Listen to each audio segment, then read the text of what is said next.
అది మంత్రం ఉంటుంది. మంత్రం ఉంటుంది.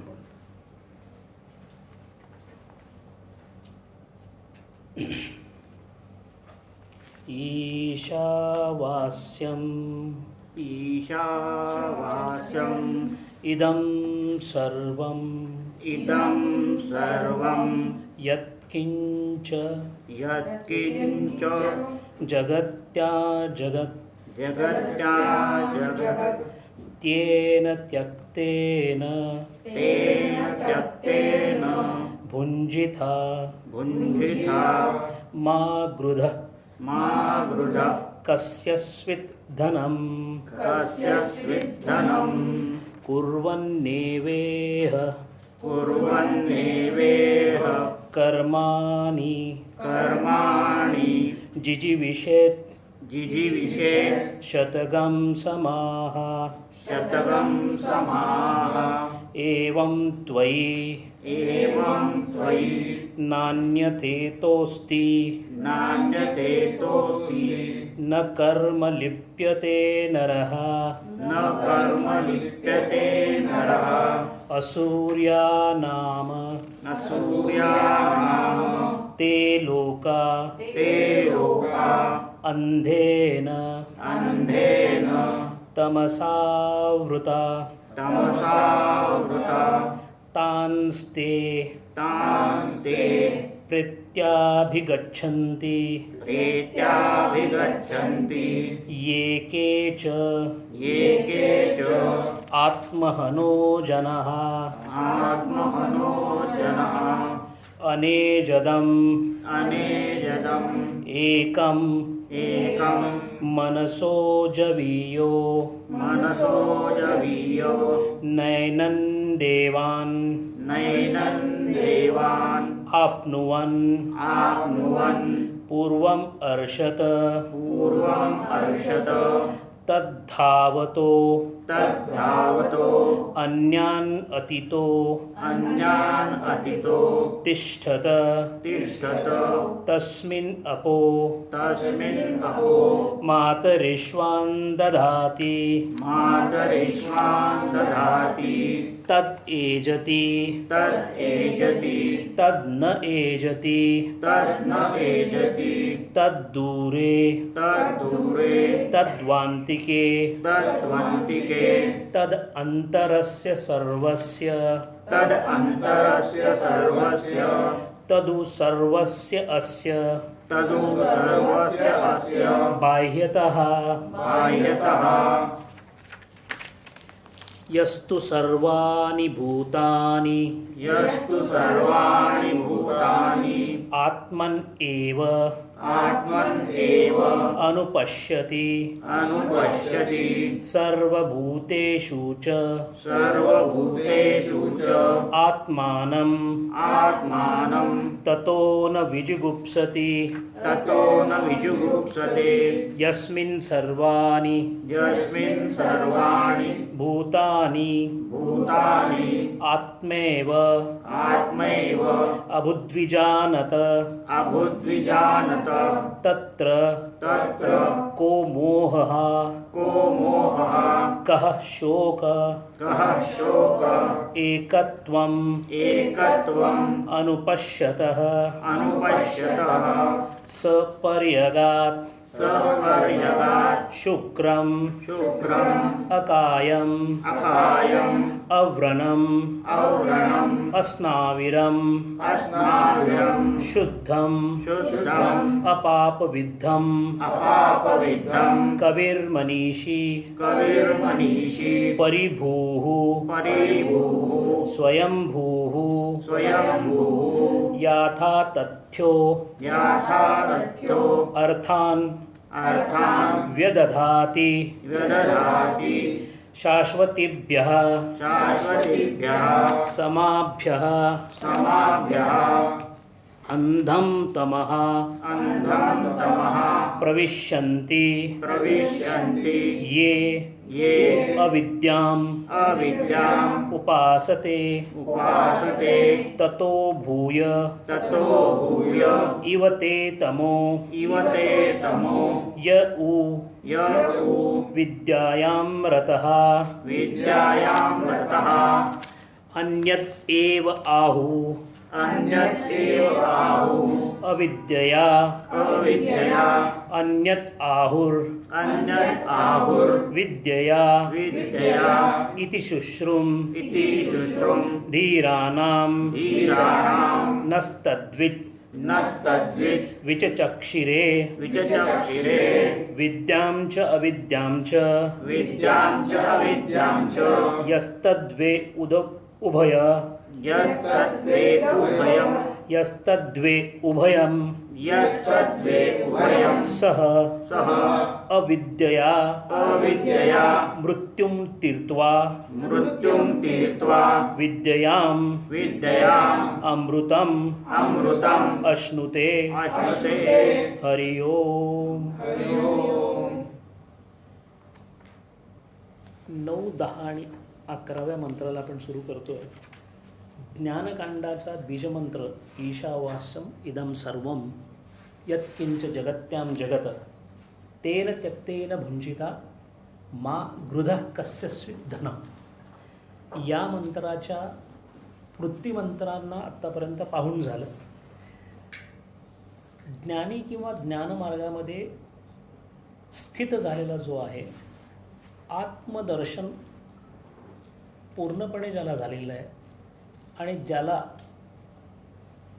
देह सत्यत्व भ्रांती पूर्णपणे ज्याची विराम पावलेली आहे अशा ज्ञानाच्या लक्षणांचं वर्णन आणि त्याच्या दृष्टीचं वर्णन, तो जगाकडे कसा पाहतो त्याचं वर्णन आत्तापर्यंत आपण पाहिलं.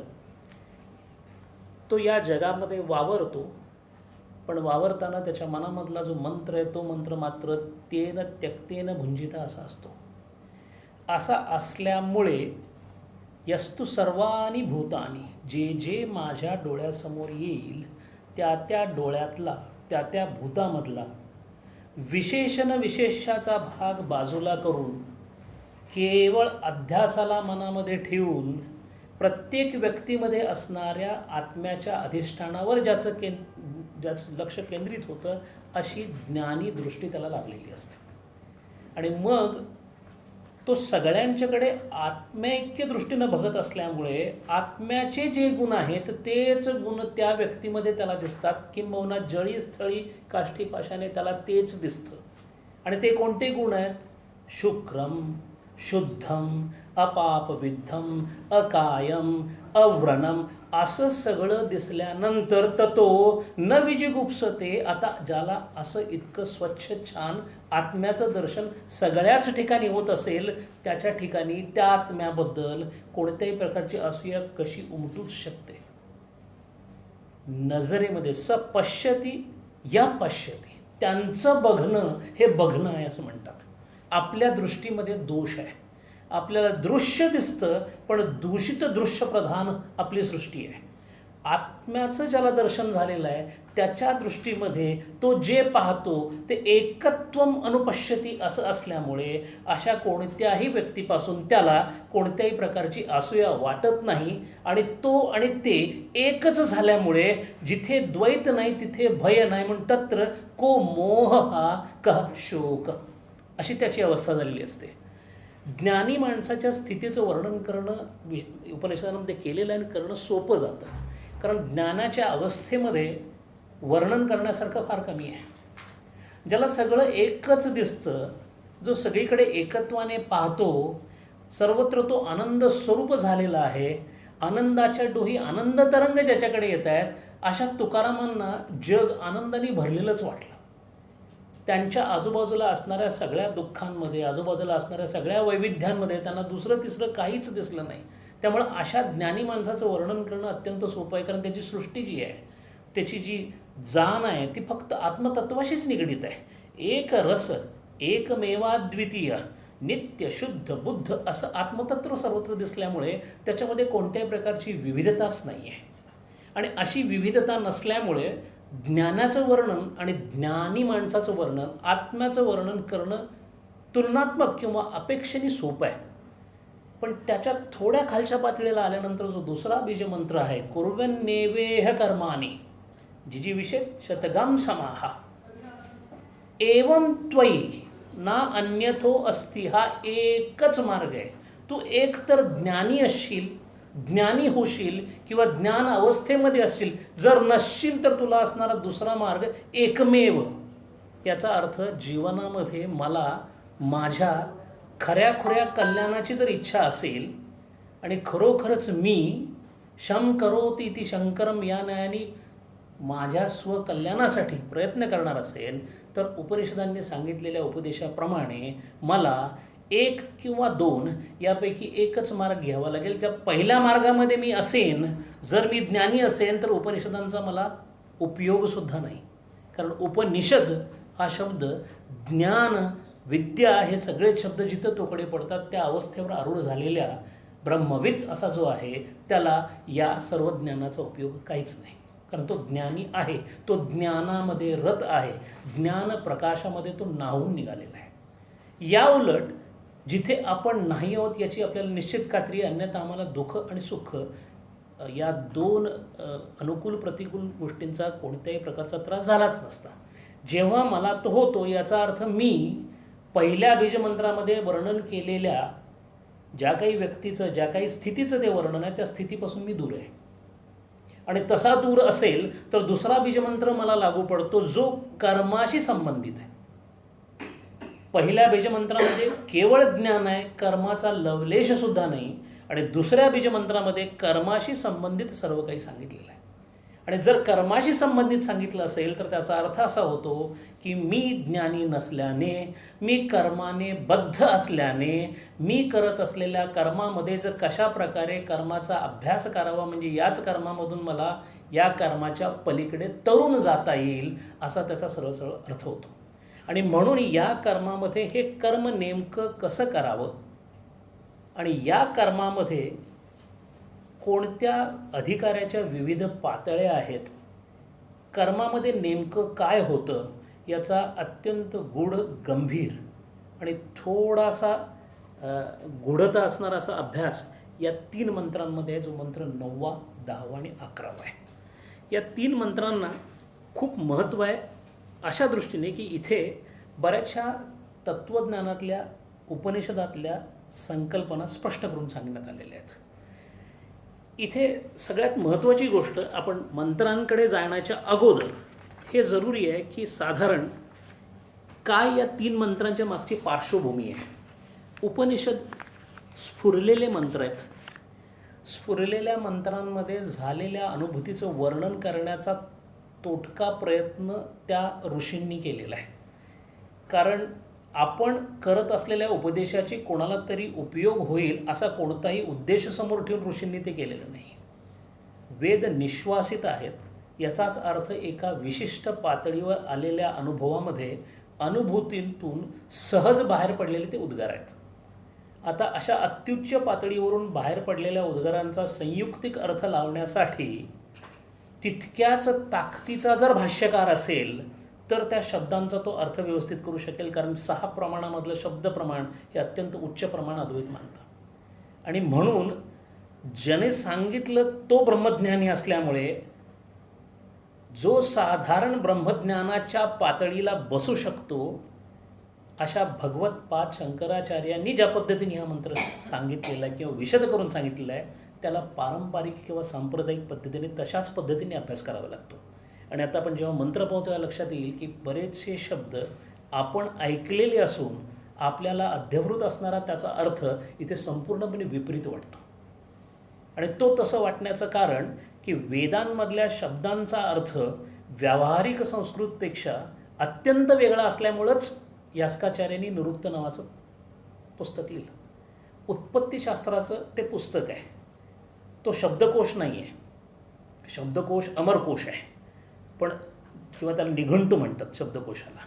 हा जो निरुक्त लिहिलेला आहे तो निरुक्त एवढ्याचसाठी लिहिला आहे की कोणत्या शब्दाचे किती अर्थ आहेत आणि कोणता नेमका अर्थ या इथे वापरायचा. एका शब्दाचे अर्थ किती, उदाहरणार्थ गौ असा शब्द आहे, त्याला आपण गाय म्हणतो, 15 अर्थ आहेत त्याचे निरुक्तमध्ये. आता त्यातला नेमका इथे कोणता घ्यायचा त्याच्यासाठी ब्रह्मसूत्र आहे. म्हणून ब्रह्मसूत्राकडून नेमका शब्द कोणता अर्थ घ्यायचा हे कळतं. किती अर्थ असू शकतात हे निघंटूकडून कळतं. आणि या दोन्हींचा ज्यांचा अभ्यास झालेला आहे तौलनिक, असे भगवत्पाद जेव्हा स्वतः सांगतात तेव्हा त्या सांगण्याला एक वेगळं वजन येतं. आणि म्हणून इथे पहिल्यांदा जो प्रमुख सिद्धांत मांडण्याचा प्रयत्न केला त्या सिद्धांताचं नाव आहे ज्ञान कर्म समुच्चय विरोध. ज्ञान कर्म समुच्चय विरोध. आपण नेहमी ऐकलेलं एक वाक्य आहे की ज्ञानाने मुक्ती मिळते, कर्माने नाही. काकांनी बऱ्याच वेळेला आपल्याला सांगितलं आहे. म्हणजे नेमकं काय? जर कर्माने मिळत नसेल तर मग मी चांगलं कर्म का करावं? कारण कर्माने मुक्ती नाही असा सिद्धांतच आहे. मग असा प्रश्न येतो की कर्माने जर मुक्ती नसेल तर ज्ञानी माणूस कर्म करतो की नाही? कर्म करत असलेल्या माणसाने ज्ञानाची कास धरावी की नाही? आणि जर कर्म आणि ज्ञान एकमेकाच्या विरुद्ध आहेत समुच्चयाच्या दृष्टीने, कार्याच्या दृष्टीने नव्हे, समुच्चयाच्या दृष्टीने, तर मग उपासनेची व्यवस्था काय? या 3 अत्यंत मूलभूत प्रश्नांचं उत्तर देण्यासाठी हे 3 मंत्र आहेत. या ईशावास्य उपनिषदामध्ये कर्माशी संबंधित किंवा कर्माचा संबंध न टाळू शकणारे असे जे अज्ञानी आहेत, कर्माचा संबंध येताच ज्ञानी अज्ञानी बनतो. म्हणजे जो जो कर्माशी संबंधित आहे तो अज्ञानी आहे. म्हणजे अज्ञानाच्या आवरणाखाली अजूनही आहे. कारण ज्याला अज्ञानाचं आवरणच नाही त्याला कर्माचा संबंधच नाही. आणि म्हणून एवढ्याच कारणासाठी 2 प्रकारच्या संन्यासाची कल्पना केलेली आहे. ज्याच्या ज्ञान उदयाची प्रक्रिया पूर्ण झालेली आहे अशा संन्यासाला विद्वत संन्यास असं म्हणतात. आणि हा विद्वत संन्यास घेतलेला जो आहे तो ईशनात्रय त्यागात विद्वत संन्यासम विराजते. ज्याच्या मनामधून वैराग्याचा परिपोष होऊन 3 एषणा, दारेशना, वित्तेशना, पुत्रेशना, म्हणजे कोणत्याही प्रकारची इच्छा ज्याच्याकडे राहिलेली नाही. अगदीच साध्या शब्दात सांगायचं म्हणजे तुकाराम महाराजांनी सांगितले, निराशेचा गाव दिधला आम्हासी. माझ्याकडे आत्ता काय राहिलं आहे? निराशा राहिलेली आहे असं तुकाराम म्हणतात. आणि म्हणून एक सुफी संत फार छान सांगतो की ज्ञानी माणसाला जग दिसतं पण त्या जगाबद्दल त्याला कोणत्याही प्रकारची अपेक्षा, इच्छा नसते. तो असं म्हणतो की दुनिया में हूँ लेकिन दुनिया का तलबगार नहीं हूँ, बाजार से गुजरा हूँ लेकिन खरीददार नहीं हूँ. मी इथंच आहे, माझ्या आजूबाजूला सगळ्या गोष्टी आहेत पण याचा माझ्या स्थितीवर कोणताही परिणाम होत नाही. म्हणून असा जो ईशनत्रय त्याग झालेला विद्वत संन्यासी असतो त्याची स्थिती कशी असते? तो अमनन स्थितीत असतो. म्हणजे अंतःकरणामध्ये मन संकल्प विकल्पात्मक काम करतच नाही. आणि ज्याचा संकल्पच होत नाही त्याच्याकडून कर्म कसं होऊ शकेल? म्हणून ज्ञानी माणसाच्या कर्माचा पूर्णपणे जी शून्यता झालेली असते ती शून्यता ज्ञानी माणसाच्या मनाच्या दृष्टीने जर पाहिलं तर ती इच्छा विरहित असते. याचा अर्थ त्याच्याकडून कर्म होत नाही असं नाही, पण जे जे काही कर्म त्याच्याकडून होतं ते केवळ ईश्वरेच्छेनुसार, जसं गीतेने सांगितलं त्याप्रमाणे लोकसंग्रहासाठी.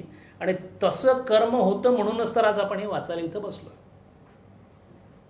जी मध्ये काहीतरी विचारलं, तुमची लिंक तुटत आपण हेच करू एकदा संपूर्ण मग परत तिथे.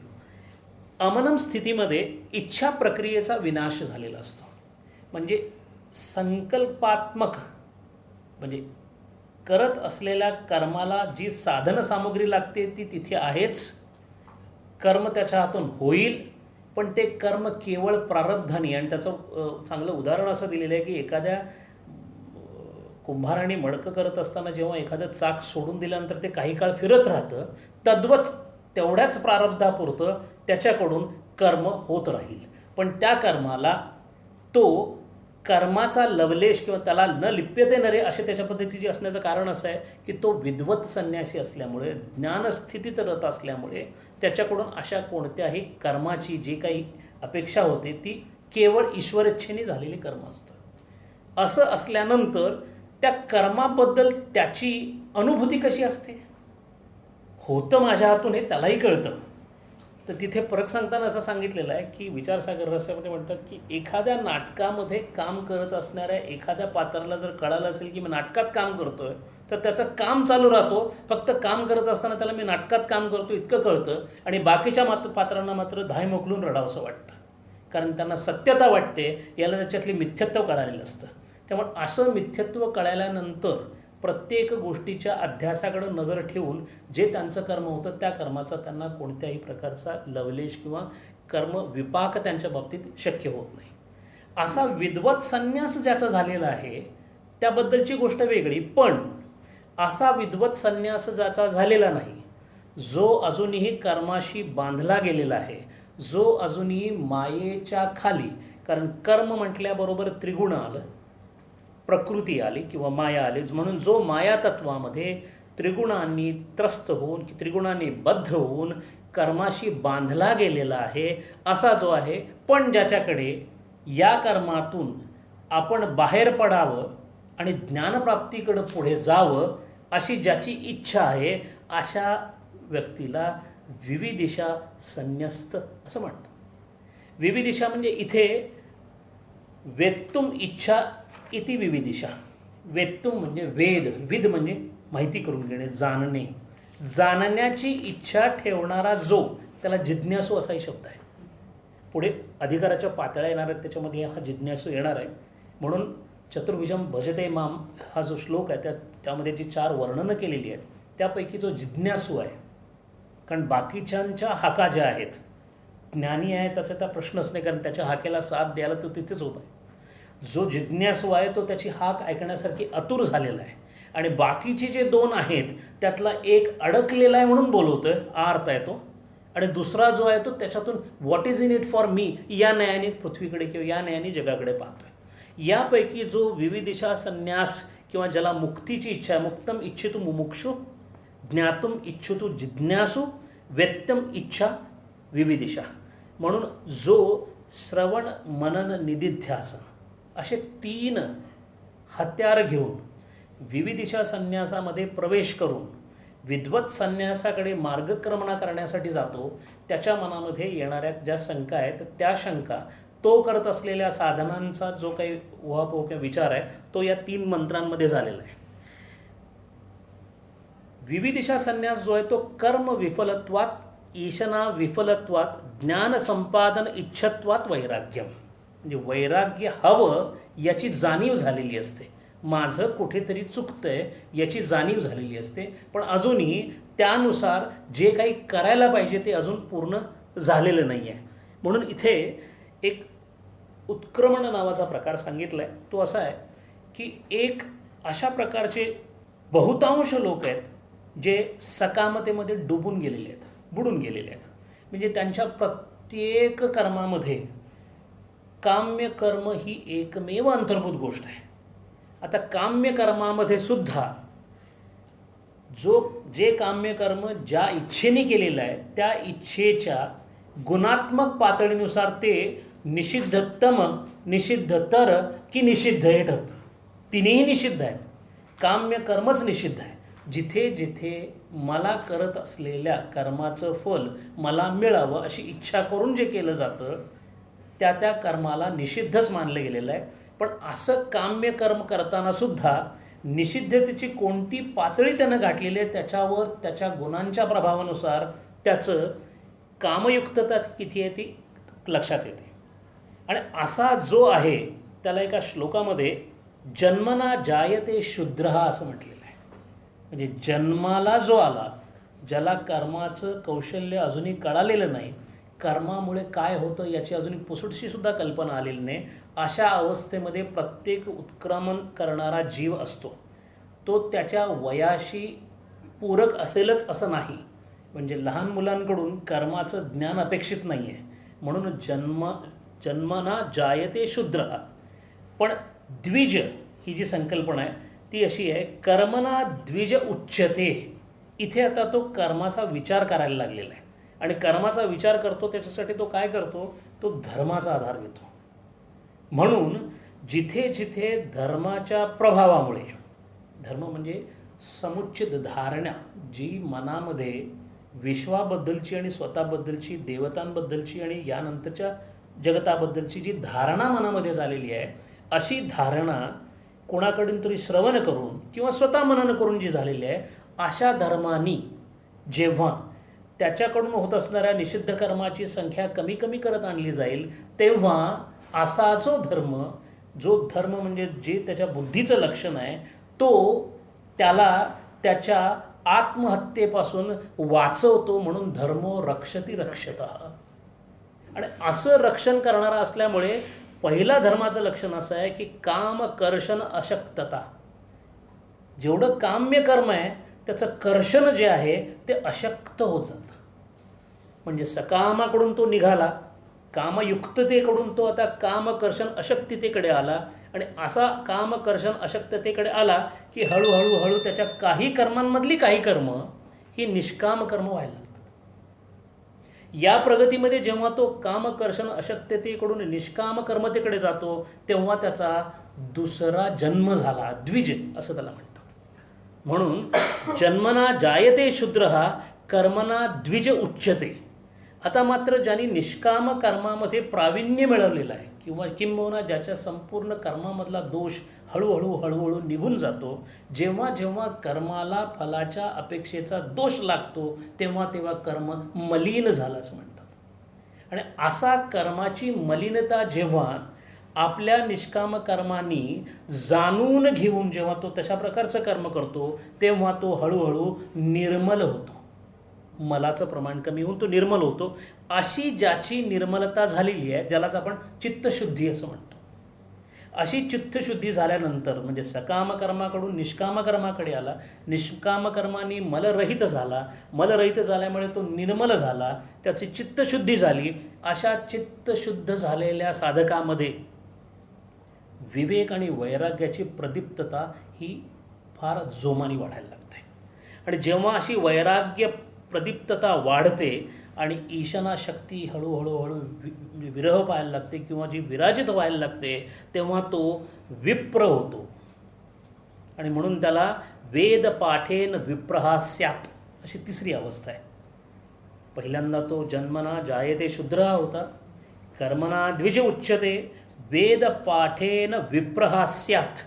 आणि असं झाल्यानंतर ज्याचं कर्म चित्तशुद्धीला उपयोगी पडल्यामुळे जो निर्मल झाला, त्याचबरोबर उपासना करून ज्यांनी आपल्या मनामधला विक्षेप कमी केला आणि म्हणून तो निश्चल झाला, असा निर्मल निश्चल झालेला जो साधक आहे, त्या साधकाला ज्ञानाची प्राप्ती होण्याचा मार्ग मोकळा होतो. जिथे अज्ञानाचं आवरण नावाचं जी अवस्था आहे, ती अवस्था दूर करण्यासाठी सद्गुरू जेव्हा भेटतात, तेव्हा त्याला आत्मज्ञान होतं. आणि मग ब्रह्मणो ब्रह्मवेदनात् असं चौथी ओळ आहे. अशा पद्धतीने उत्क्रमण किंवा अशा पद्धतीने पुढं जाण्याचा मार्ग आहे. हा वेदांनी स्पष्ट केला, उपनिषदांनी याच्यावर शिक्कामोर्तब केलं आणि संतांनी अनुभूतीने अनुभवातून हे सगळ्यांना सांगितलं. असं झाल्यानंतर मग प्रश्न असा येतो की इथं जो कर्म ज्ञान समुच्चय विरोध सांगितला आहे तो म्हणजे काय? तो असा आहे की कर्म आणि उपासना शास्त्राच्या दृष्टीने एखाद्या करत असलेल्या साधनामध्ये जर स्वतंत्र फल मिळत असेल तर त्याला अंगीशास्त्र असं म्हणतात. अंगी म्हणजे स्वतःचं स्वतः फल देण्यासाठी सक्षम असं शास्त्र. आणि जेव्हा दोन फल देणाऱ्या अशा साधना एकाच वेळेला अस्तित्वात असतात, तेव्हा त्यांचा समुच्चय करता येतो. पण एक साधना फल देणारी आणि एक साधना फल न देणारी असेल तर त्यांचा समुच्चय होत नाही असं न्यायशास्त्र सांगतं. या 3 मंत्रांचा तो विषय आहे. आणि ज्ञान कर्म समुच्चय निषेध म्हणजे कर्मा जिथे जिथे कर्म आहे तिथे तिथे फल आहे. ते कसंही असो, निष्काम असलं तरी त्याला फल हे असणारच. कारण जे जे कर्मात आहे तिथे तिथे फलोत्पत्ती आहेच आहे. ज्ञान मात्र कर्माशी संबंधित नसल्यामुळे ज्ञान हे फल नाही आहे, ज्ञान ही अवस्था आहे. आणि ज्ञान अवस्था असल्यामुळे एक अंगी ज्याच्यातून फलोत्पत्ती आहे, एक अंगी ज्याच्यात फलोत्पत्ती नाही, या दोन्हींचा समुच्चय होऊ शकत नाही. म्हणून कर्माने ज्ञान करून घ्यायचं नसतं, होऊ शकत नाही असं वेद सांगतो. आणि म्हणून कर्माने मोक्ष नाही असं जे म्हटलं जातं ते या कारणाने. मग प्रश्न असा येतो की कर्म जे आहे ते किती प्रकारचं आहे. कर्म आणि उपासना दोन्हीही कर्मातच मोडतात. शारीरिक हे कर्म आणि मानसिक कर्म ही उपासना आहे. याचा अर्थ मला या जगामध्ये मी मनुष्य म्हणून जन्माला आल्यानंतर माझ्याकडे असणाऱ्या बाकी सर्व जगातील इतर वस्तूंपेक्षा ज्या कारणांमुळं मला श्रेष्ठ समजलं जातं त्या बुद्धीमध्ये मला हे सगळं अभ्यास करण्याची ज्यांनी कुवत किंवा ताकद दिलेली आहे त्यानुसार माझ्यापुढे असणारे ऑप्शन्स किंवा माझ्यापुढे असणारे जे पर्याय आहेत ते आता सरळ सरळ मला स्पष्ट व्हायला लागलेत. एक, मी जन्माला आलो म्हणजे मी कर्मामध्ये असणार आहे. 2, उपासना ही माझ्या हातामध्ये आहे. आणि 3, ज्ञानासाठी कर्म आणि उपासनेचा प्रत्यक्ष संबंध नाही आहे, कारण त्यांचा समुच्चय होऊ शकत नाही. आणि म्हणून पुढे ते असं म्हणतात, स्वतंत्र परिणाम शक्यत्वात समुच्चय. कर्मपरिणाम अविद्या, कर्माचा परिणाम अविद्या असाच होतो असं सांगितलेलं आहे. प्रत्येक कर्माचा परिणाम हा फलरूपी असल्यामुळे तो अविद्यात्मक आहे असं म्हटलेलं आहे. अविद्यात्मक म्हणजे शारीरिक कर्म ते काम्य असेल तर त्याला येणारी फळं निषिद्ध आहेत हे तर निश्चितच झालं. ते काम्य किंवा सकाम नसेल तर त्याच्यापासून येणारं जे फळ आहे ते निष्काम असून सुद्धा अविद्येलाच कारणीभूत होतं, कारण अज्ञान दूर करण्याची ताकद कर्मामध्ये नाही आहे. म्हणजेच ज्ञान होण्याची ताकद कर्मामध्ये नाही आहे. म्हणून कर्माचा परिणाम अविद्या आहे आणि उपासनेचा परिणाम विद्या आहे. या 3 मंत्रांच्या बाबतीत अविद्या म्हणजे अज्ञान, आपण असं जे म्हणतो ते मूल अज्ञान आहे. या 3 मंत्रांमध्ये मात्र अविद्या आणि विद्या या दोन शब्दांचा अर्थ जो आहे तो संदर्भाने भगवत्पादाने सांगितल्याप्रमाणे कर्माचा परिणाम अविद्या एवढ्यासाठी म्हटलेलं आहे की प्रत्येक झालेल्या कर्मामुळे चित्तशुद्धीच्या पलीकडे कर्म पुढे आपल्याला कुठेही घेऊन जाऊ शकत नाही. आणि उपासनेने उपास्य देवतेची उपासना केल्यामुळं उपास्य देवतेचे 100% गुणधर्म त्या साधकामध्ये येऊ शकतात, यापेक्षा त्याची जास्त फलश्रुती नाही. हे दोन्हीही करायला अत्यंत अवघड आहेत, हे दोन्हीही अत्यंत स्तुत्य आहेत. पण आता ज्ञानाच्या तुलनेने अभ्यास चालू असल्यामुळे कर्माला आणि उपासनेला या पातळीवर गणलं गेलेलं आहे, कारण उपनिषदांचे मंत्र चालू आहेत. आत्मज्ञानाच्या संदर्भामध्ये सगळंच खाली येतं. कर्माच्या दृष्टीने पाहायला गेलं तर निष्काम कर्मयोगी जो आहे तो खूप मोठा आहे. उपासनेमध्ये जो रत आहे तो सुद्धा खूप मोठा आहे. पण उपनिषदांच्या दृष्टीने मात्र दोघेही कसे आहेत, एक विद्येमध्ये रत आहे, एक अविद्येमध्ये अडकलेला आहे. आणि त्या दोघांनाही त्यांनी अंधार असं म्हटलं आहे. पहिलाच मंत्र असा आहे, अंधा तम प्रविशन्ति ये अविद्या उपासते. जो कर्म करतो तो अविद्येच्या अंधारात आहे. आणि मग प्रश्न असा येतो की हे सगळं जर अंधकारमय असेल, आणि त्यातला आणखीन एक महत्त्वाचा मुद्दा असा आहे की अविद्येमुळे तो जितक्या अंधारात जाईल त्याच्यापेक्षा जास्त तो विद्येने अंधकारात जाईल असं म्हटलेलं आहे मंत्रामध्ये. म्हणून या दोन मंत्रांच्या 2 ओळींचा अर्थ जो आहे तो थोडासा अपसेट करणार आहे. अविद्येमुळे तू जितक्या अंधारात जाशील त्याहूनही जास्त अंधारात तू विद्येमुळे जाशील असा मंत्र कसा काय उपनिषदांमध्ये आला आहे तो पाहण्यासाठी तारतम्याने ज्ञानी अवस्था आणि अज्ञानी अवस्था या दोन्हीतला फरक, कर्म आणि ज्ञान यांचा समुच्चय होऊ शकत नाही ही संकल्पना, आणि कोणत्या 2 साधनांचा समुच्चय होऊ शकतो किंवा केला पाहिजे ही संकल्पना, हे या 3 मंत्रांचं मूळ तत्त्वज्ञान आहे. पुढे असं म्हणतात की हा जो मंत्र आहे तो मंत्र निंदेसाठी नाही आहे. आचार्य स्वतःच सांगतायत, नाही निंदा न्यायेन, तुझ्या भल्यासाठी तुझ्या कल्याणासाठी अपेक्षार्थाने तारतम्यानी तुलनात्मकतेने मी असं म्हणतोय असं त्यांनी लिहिलेलं आहे. याचा अर्थ निष्काम कर्म आणि उपासना त्याची तिथं असलेली जी मूल्य आहे ते मूल्य कुठेही कमी केलेलं नाही, पण समजण्याच्या दृष्टीने कर्म उपासना निंदत्वात 9वा 10वा आणि 11वा मंत्र हा कर्म उपासना निंदत्वात आहे. अविद्या या शब्दाचा जरी अज्ञान असा अर्थ असला तरी इथे उपनिषदांमध्ये कर्मत्वात असा घ्यायचा आहे असं आचार्य सांगतात. अविद्या इथे कर्म या अर्थाने आलेली आहे. अविद्येचा खरा अर्थ जो अज्ञान आपण समजतो तो इथं तसा समजायचा नाही असा त्याचा अर्थ देताना दिला आहे. केवलम कर्मत्वात विना उपासना समुच्चयात. आता प्रश्न असा आहे, कर्म आणि उपासना याची ज्ञानाशी सांगड बसू शकत नाही, पण कर्म आणि उपासना जर व्यवस्थित झालेली नसेल तर ज्ञानाची प्राप्ती होणार नाही. मग प्रश्न असा येतो की कर्म आणि उपासना यांची तरी एकामेकाशी सांगड बसते की नाही. शास्त्र असं सांगतं की कर्माचं फळ वेगळं आहे आणि याचं फळ वेगळं आहे. कर्मामध्ये जे फळ मिळतं ते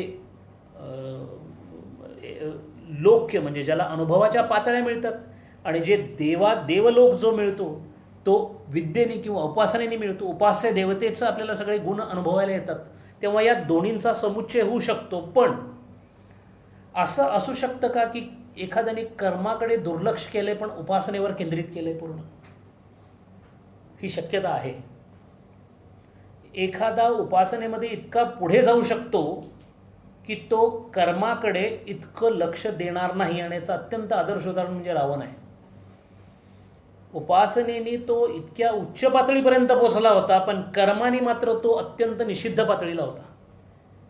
आणि याचं कारण असं की या 3 मंत्रामध्ये सांगितलेला जो महत्त्वाचा मुद्दा आहे तोच असा आहे की कर्म एकट्याने करायचं नसतं, उपासना नुसती करायची नसते. कर्म आणि उपासना ही बरोबरच करायला पाहिजे, किंबहुना तशीच केली पाहिजे असे सांगणारे हे मंत्र आहेत. म्हणून अज्ञानत्वात केवलम कर्मत्वात विना उपासन समुच्चयान अथवा केवल उपासनात्वात विना कर्म समुच्चयात असं जर केलं असेल तर विद्याम अविद्याम आपनुवान, तुम्हाला विद्या किंवा अविद्या नावाचे 2 शाप मिळतील असं म्हणतात ते.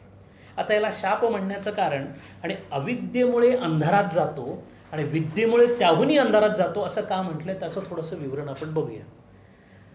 जो कर्मामध्ये रत आहे, जो कर्माची पातळी हळूहळू शास्त्रोक्त कर्मानुसार वाढवण्याचा प्रयत्न करतोय, म्हणजे पहिल्यांदा तो निषिद्ध कर्म सोडतोय, जे वेद विहित आहे ते करण्याचा प्रयत्न करतोय, मग हळूहळू काम्य कर्मापासून दूर जातोय, हळूहळू आपल्या ईशना कमी करतोय. अशा कर्माच्या वेगळ्या वेगळ्या पातळीवर वेगळे वेगळे साधक आपल्याला दिसतात. हे सगळं जरी होत असेल तरीसुद्धा जो कर्मामध्ये आहे त्याचा अहंकार जो विद्येमध्ये आहे त्याच्यापेक्षा खूप कमी असतो. आणि याचं कारण असं आहे की त्याच्याकडे असणाऱ्या त्याच्या बुद्धिवैभवाचा जो वाटा आहे तो कर्मामध्ये रत असणाऱ्याकडे नेहमीच कमी राहतो.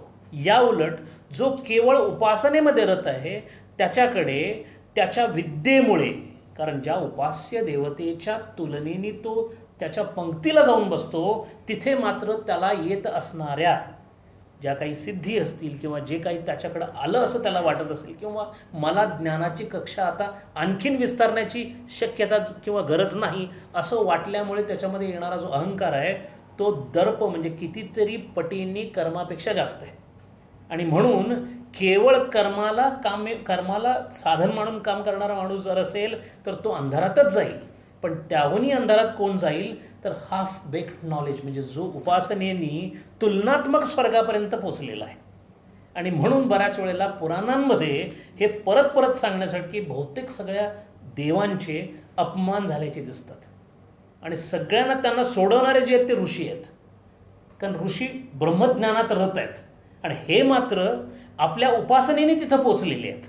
आणि म्हणून ह्या दोन्हींनाही एक कर्मणा पितृलोका या प्रत्येकाचे परिणामसुद्धा सांगितलेले आहेत की ज्याचं कर्म व्यवस्थित आहे त्याला पितृलोक मिळेल, आणि जो उपासनेनी असेल त्याला देवलोक मिळेल. आणि इथं उपासना म्हणजे सगुण उपासना आहे. या उपासनेनंतर पुढे ते असं म्हणतात की हे कोणी सांगितलं, हे सगळं जितकं काही सांगितलं गेलं आहे हे सांगणारे कोण? अशा सांगणाऱ्या त्या ऋषींना विचचक्षिरे असं म्हटलेलं आहे.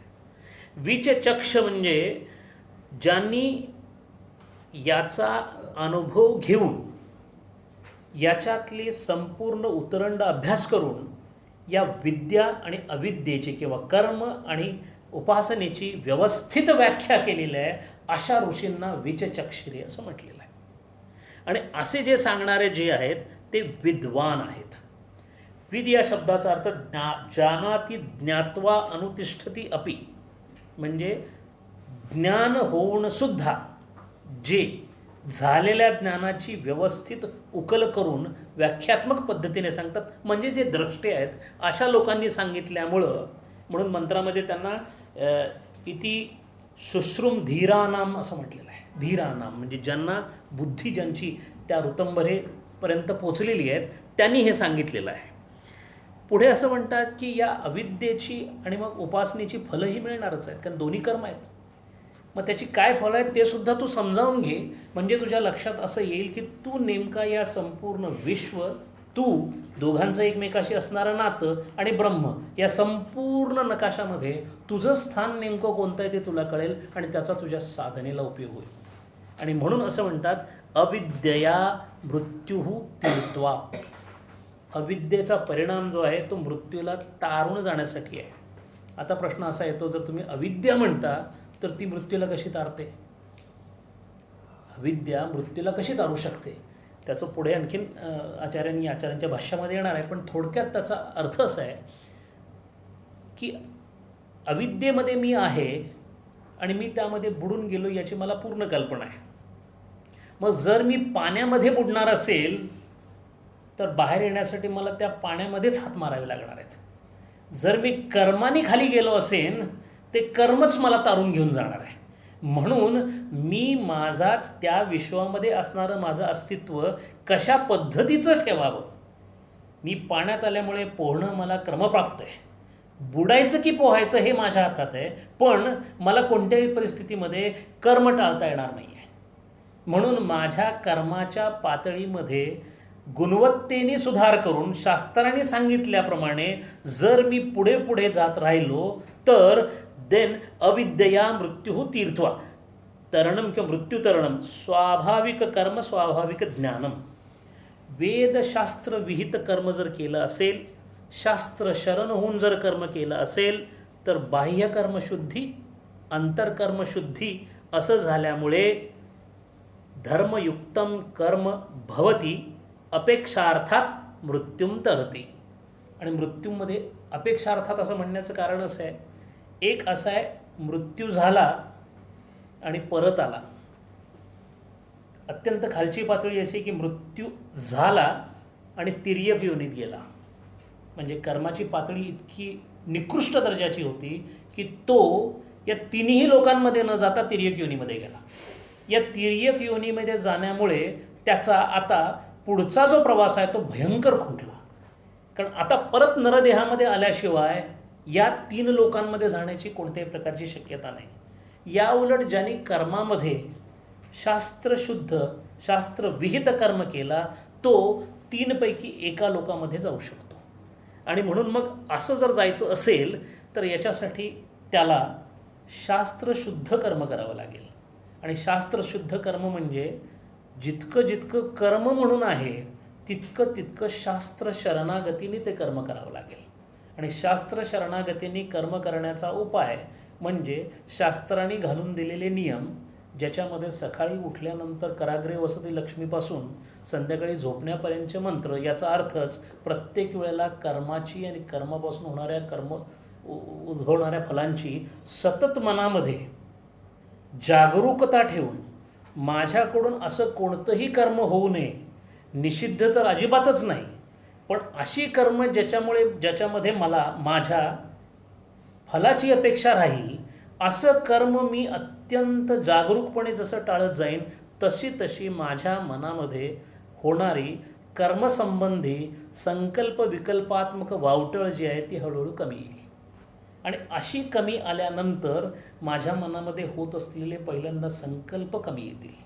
कारण संकल्पानुसार विकल्प होणार आहेत, विकल्पानुसार मन इंद्रियातून वृत्तीनी बाहेर जाणार आहे, बाहेर असणाऱ्या विषयाला ते वृत्ती आकार धारण करणार आहे, त्याला परत माझ्या मनामध्ये अंतःकरणामध्ये ते घेऊन येणार आहे आणि ज्या पद्धतीने ते घेऊन येईल त्या पद्धतीमध्ये माझ्या स्मृती ज्ञानानुसार ते अनुकूल किंवा प्रतिकूल असणार आहे. ज्याबरोबर अनुकूल आहे असं कळेल त्यावेळेला ते राहावं अशी इच्छा होणार आहे, ज्यावेळेला ते प्रतिकूल असेल त्यावेळेला ते जावं अशी इच्छा होणार आहे. आणि म्हणून या सगळ्यांमध्ये महत्त्वाची गोष्ट म्हणजे पहिल्यांदा मला होत असणारा संकल्प म्हणजेच इच्छा. म्हणून इच्छांची संख्या कमी करणे, इच्छांची गुणवत्ता बदलणे आणि एवढं सगळं झाल्यानंतर जसे जसे संकल्प विकल्प खाली खाली येत जातील तशी तशी चित्तामध्ये संकल्प विकल्पात्मक रूप जे आहे त्यांनीची वाढणारी मलिनता आहे ती हळूहळू कमी व्हायला लागेल. अशी मलिनता कमी झाल्यानंतर तो उपासना त्याच वेळेला करत असणार आहे आणि म्हणून त्यावेळेला त्याची उपासनेमध्ये अपेक्षित असणारी एकाग्रता शक्ती वाढत जाईल. म्हणजे एका बाजूला त्याची चित्तशुद्ध होत जाईल, पहिल्यांदा पूर्ण चित्तशुद्धी करतो त्याच्यानंतर उपासना करतो असा क्रम नाही आहे. म्हणूनच कर्म आणि उपासना यांचा समुच्चय इथं सांगितलेला आहे, किंबहुना तसा केला पाहिजेच असं इथं सांगितलेलं आहे. आणि म्हणून जसं जसं उपासना पुढे पुढे जाईल तसं तसं एकाग्रतेमुळे एका बाजूला चित्तशुद्धी एका बाजूला एकाग्रता असं दोन्ही झाल्यानंतर बुद्धीमधला सत्वगुणाचा अंश जसा जसा वाढत जाईल तसं तसं बुद्धीचे परिणाम ताबडतोब दिसायला लागतात. हा माणूस विद्वत व्हायला लागतो, प्रत्येक गोष्टीची समज जी आहे ती वाढायला लागते आणि त्याबरोबर त्याच्या जगताकडे बघण्याचा जो दृष्टिकोन आहे तो विस्तारित व्हायला लागतो. अनुरेणू या थोकडा तुका आकाशा एवढा असं व्हायला लागतं. आणि असं झाल्यानंतर ही व्याप्तता जी आहे, ही विभुर व्याप्तता जी आहे ती जशी जशी मनामध्ये वाढत जाईल तशी तशी आत्म्याच्या एका गुणाकडे हे संक्रमणच आहे, कारण तो विभुर व्याप आहे. आणि म्हणून नकळत असं ज्याचं कर्म झालेलं आहे तो नकळत कर्म उपासनेमधून ज्ञानाच्या पातळीवर जाण्यासाठी गुणवत्तेनुसार तयार होऊन राहतो. अशा सत् शिष्याला त्या पातळीवर घेऊन जाण्यासाठी एक समयावच्छेदे त्यांनी मस्तकावर हात ठेवणे आणि याची अज्ञानाचं आवरण दूर होणे याची गाठ पडते आणि त्यावेळेला त्याला जे दर्शन होतं त्या आत्मदर्शनामध्ये तो एकदा रत झाल्यानंतर पुन्हा खाली येण्याची त्याला गरज लागत नाही. आणि त्याच्यासाठी दिलेलं दृष्टांत असं आहे, एकदा अंडी उगवल्यानंतर पिलाला पंख फुटल्यानंतर आई परत पंखाखाली घेत नाही, किंबहुना त्या गरमीने पंख जळून जातील. म्हणून पुढे जाऊन उपनिषदांनी अधिकाराने असं सांगितलेलं आहे की ज्ञानी माणसास, ज्ञानी जो आहे त्याला कर्माचा अधिकार नाही, उपासनेचा अधिकार नाही असं सांगितलेलं आहे. करत नाही असं नव्हेच, अधिकारसुद्धा नाही आहे, कारण हे दोन्ही करण्याची त्याला गरजही नाही आहे. प्रश्न असा येतो की या 3 पातळ्यांमध्ये साधना कुठं कुठं राहते. अज्ञान दूर करण्यासाठी केवळ श्रवणाचा उपयोग आहे आणि श्रवणाची अत्यंत दुर्दैवी व्याख्या म्हणजे ऐकणे. आपण श्रवण करतो आणि श्रवणाची व्याख्या, ज्याला आपाततः श्रवण किंवा अंगी श्रवण म्हणतात, श्रवणाची व्याख्या विचारसागर रहस्याने जी केलेली आहे ती अशी आहे की ज्याच्या चित्तशुद्ध अंतःकरणाने, ज्याची विक्षेपता जाऊन जो साधन चतुष्ट संपन्न झालेला आहे तो अनंत जन्मीच्या पुण्यकर्मानंतर या सर्व अधिकारांवर आरूढ झालेला असल्यामुळे जेव्हा प्रारब्धवशात आपल्या सद्गुरूंच्या पायी असताना सद्गुरू जेव्हा त्याच्या कानामध्ये किंवा त्याच्या समोर तत्वमसी नावाचा महावाक्य उच्चारतात, त्या वाक्याचा श्रोत्राशी संबंध येता क्षणीच ज्याला आत्मज्ञान होतं त्याला श्रवण म्हणतात. अशी श्रवणाची व्याख्या आहे. आणि म्हणून अधिकाऱ्यांच्या पातळ्या आपण थोड्या वेळाने पाहणार आहोत. त्यातल्या अत्यंत उच्च अधिकाऱ्याच्या पातळ्या जो अधिकारी आहे त्याला श्रवणाचा अधिकार दिलेला आहे. आणि याचं कारण एवढंच आहे की 3 प्रकारच्या गोष्टींनी आपण ग्रस्त आहोत. एक, मी ब्रह्म नाही याची 100% खात्री, अगदी बौद्धिक पातळीवर जरी समजलं असेल तरी मी तो नाही, मी अमुक अमुक आहे याची खात्री अत्यंत आतमध्ये झालेली असते. आणि याचंच नाव अज्ञान असं आहे, ज्याची निवृत्ती श्रवणाने होते. जेव्हा शंका यायला लागते की ग्रंथांमध्ये लिहिल्यामुळं कदाचित मी ब्रह्म असू शकेन, मग मी ब्रह्म असू शकेन असं सांगणारे ग्रंथ कोणते, पहिल्यांदा त्याच्यावर विश्वास असला पाहिजे. म्हणून या जगामध्ये असणाऱ्या, अस्तित्वात असणाऱ्या सर्व धर्मग्रंथांमध्ये वेद हे प्रतिपाद्य ग्रंथ आहेत अशी जेव्हा माझी श्रद्धा होईल, आणि तशी श्रद्धे ठेवावी, कारण श्रद्धावान लभते ज्ञान, अशी वेदांवरची श्रद्धा आल्यानंतर सुद्धा जेव्हा वेद वाचायला सुरुवात होतात, वेदांग आणि दर्शन वाचायला सुरुवात होतात, तेव्हा मनामध्ये शंका यायला लागतात. त्या मनामध्ये येणाऱ्या शंकांना संशय असं म्हणतात. त्याचं दुसरं शास्त्रीय नाव म्हणजे असंभावना. असं शक्यच नाही असं वाटणे. मग कोणत्या प्रकारच्या शंका येतात? एक म्हणजे वेद नेमकं काय सांगतो, उपनिषद नेमकं काय सांगतायत, कर्म कर म्हणून सांगतायत की ज्ञान घे म्हणून सांगतात? वेद कर्मकांडात्मक आहेत की वेद ब्रह्मैक्य सांगणारे आहेत? याबद्दलचा जो संशय आहे तो श्रवणाने निवृत्त होतो. एक प्रमाणांचा संशय आहे आणि एक प्रमेयांचा संशय आहे. वेदांचा प्रमेय काय आहे? जीव ब्रह्म ऐक्य खरोखरच आहे का असं जेव्हा वाटायला लागतं तेव्हा प्रमेय असंभावना म्हणतात. आणि प्रमेय ठीक आहे, पण ते गाठण्यासाठी कर्मकांड करावं की ज्ञानाची कास धरावी? प्रमाणांच्याबद्दल जेव्हा संशय येतो तेव्हा त्याला प्रमाण असंभावना असं म्हणतात.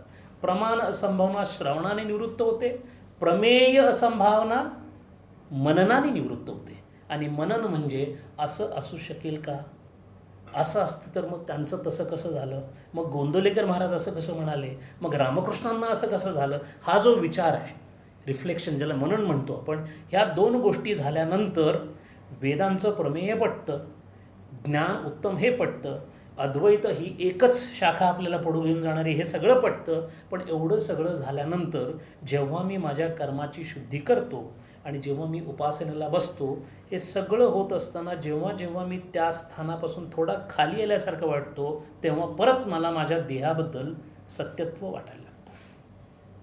आणि देह सत्यत्व भ्रांती म्हणजे मी आत्मा नाही हे पहिली गोष्ट झाली. पण मी आत्मा नाही, मी देहच आहे याला विपरीत भावना म्हणतात. मी आत्मा नाही ही असंभावना आहे, पण मी देह आहे ही विपरीत भावना आहे. विपरीत भावनेचं निवृत्ती करण्यासाठी निदिध्यासन हे साधन सांगितलेलं आहे.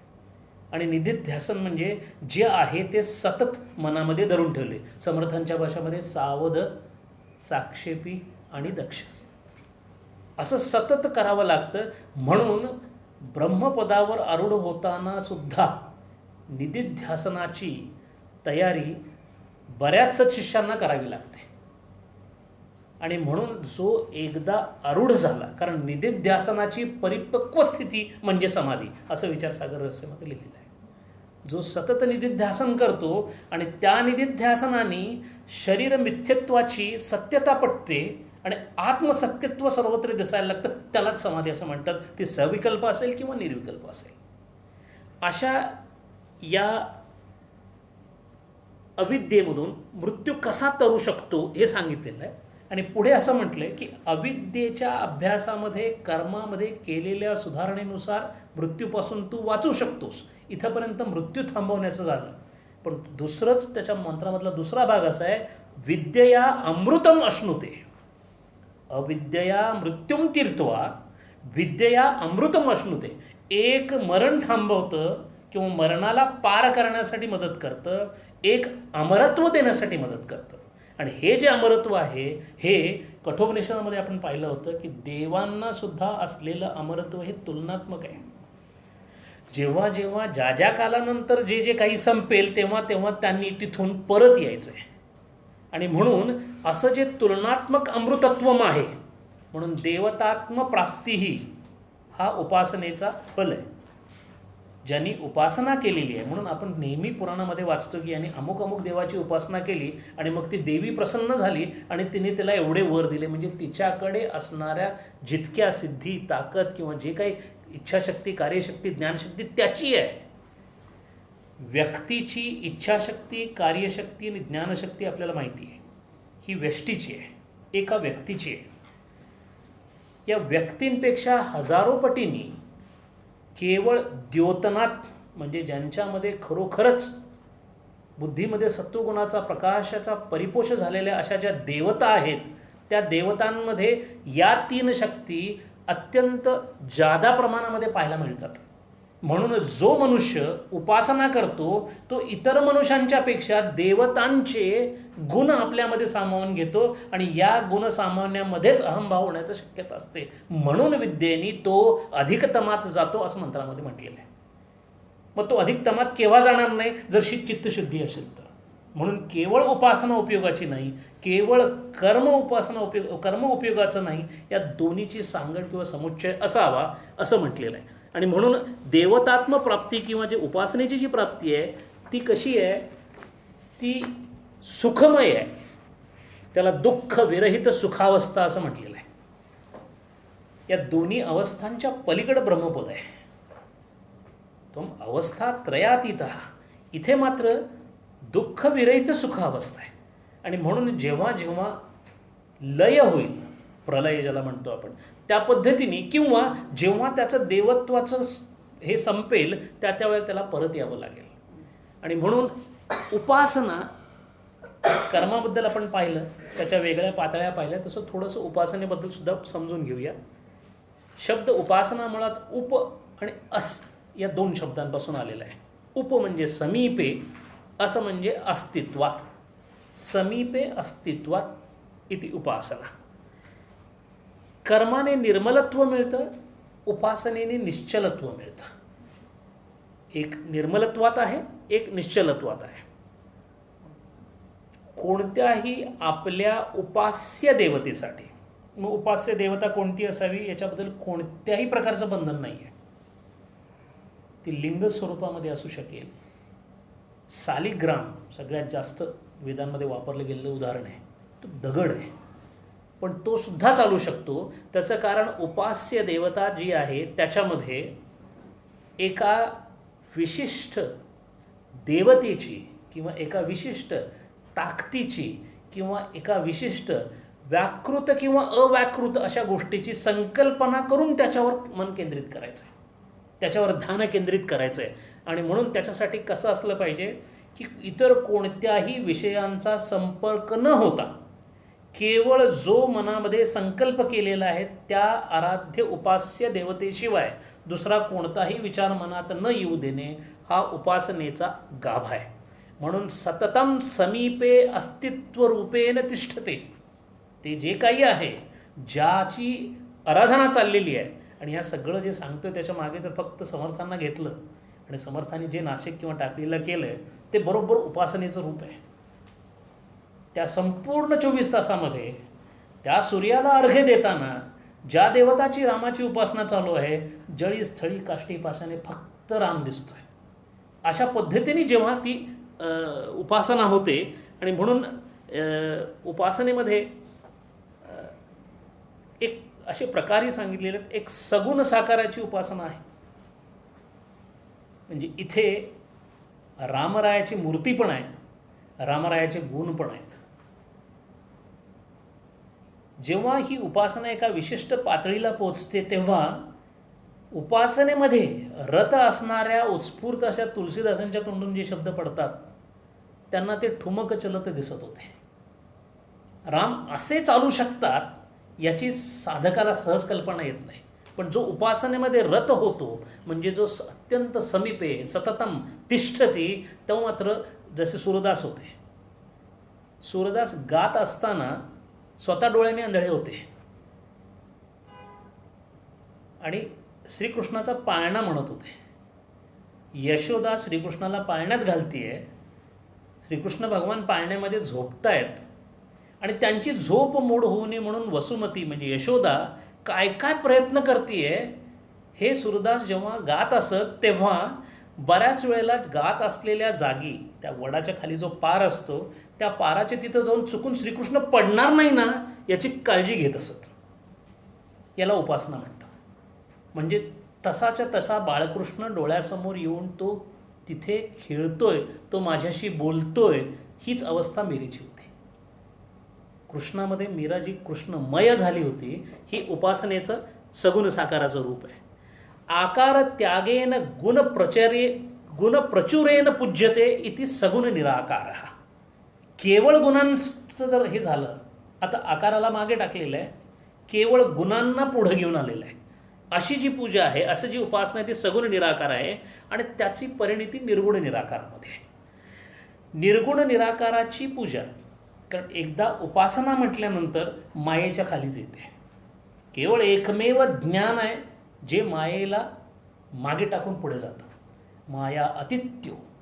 पण इथे मात्र अगदी निर्गुण निराकाराची जरी पूजा झाली, ती मात्र हिरण्यगर्भ उपासना म्हणून ओळखली जाते. मग हिरण्यगर्भ कोण? समष्टी सूक्ष्म प्रपंच इति हिरण्यगर्भः. माझं सूक्ष्म शरीर, अशी अनेक सूक्ष्म शरीरे, ती जेव्हा अत्यंत एकत्र भावाने येतील, तेव्हा अख्ख्या समष्टीची जी सूक्ष्म शरीरे आहेत, म्हणजेच ज्याला आपण ईश्वर म्हणतो, हिरण्यगर्भ ईश्वर किंवा हिरण्यगर्भ, त्याची उपासनासुद्धा केली जाते. त्याला अव्याकृत उपासना असं म्हणतात. म्हणजे उपासनेचे 3 स्तर आहेत. लक्षणार्थाने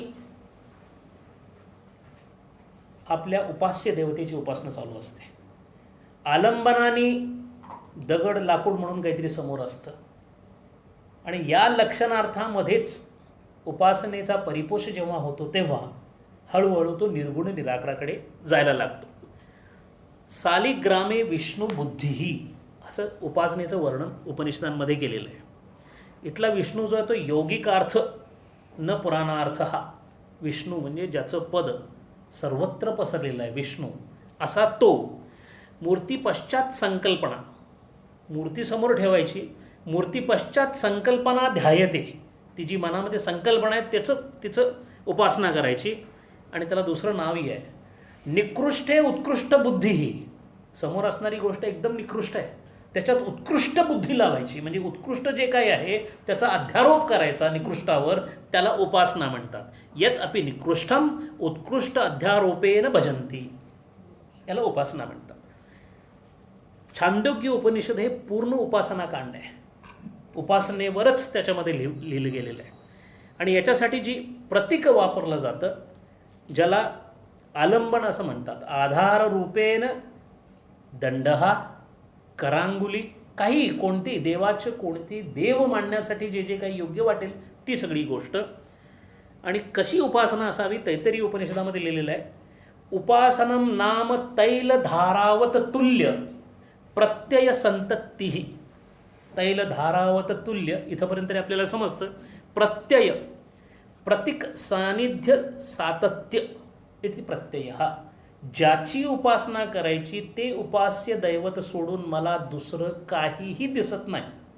आणि मगाशी आपण एक मंत्रामध्ये पाहिलं की याच्यामुळे विद्या प्राप्त होते, आणि ही विद्या अत्यंत अंधकारात आपल्याला लुटू शकते. असं का? कारण ज्या ज्या लोकांनी उपास्य देवतेची अशी पूजा केलेली आहे, त्यांनी मी शैव, मी वैष्णवांना ओळखत नाही असं म्हटलेलं आहे.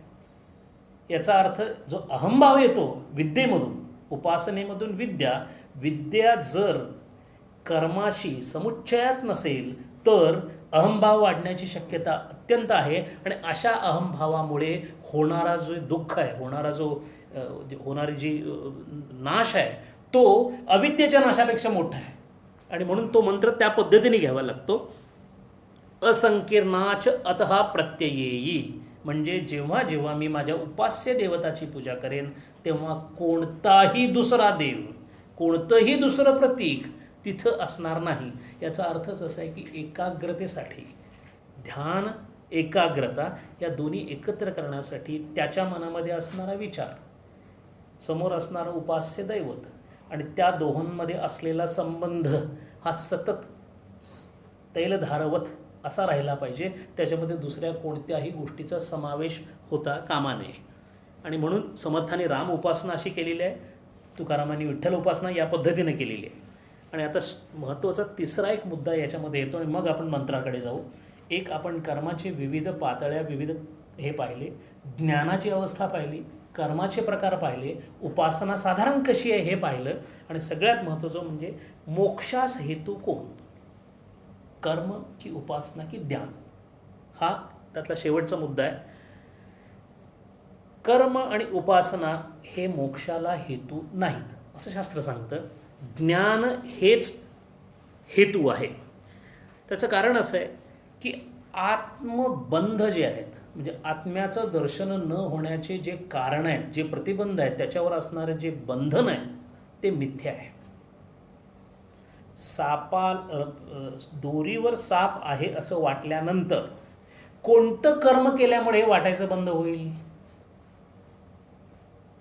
त्याला कर्म करावंच लागणार नाही, तो फक्त साप नाही हे कळलं म्हणजे त्याचं अधिष्ठान काय आहे हे कळलं, दोरी आहे एवढं कळलं की साप निवृत्त झालेला आहे. यामध्ये कर्माचा कोणताही संबंध जसा नाही, तद्वत अनात्मरूपाचा जो आरोप आत्म्यावर झालेला आहे, ज्याच्यामुळे देहसत्यत्व वाटतो, तो गेला की आत्मदर्शन झालेलं आहे.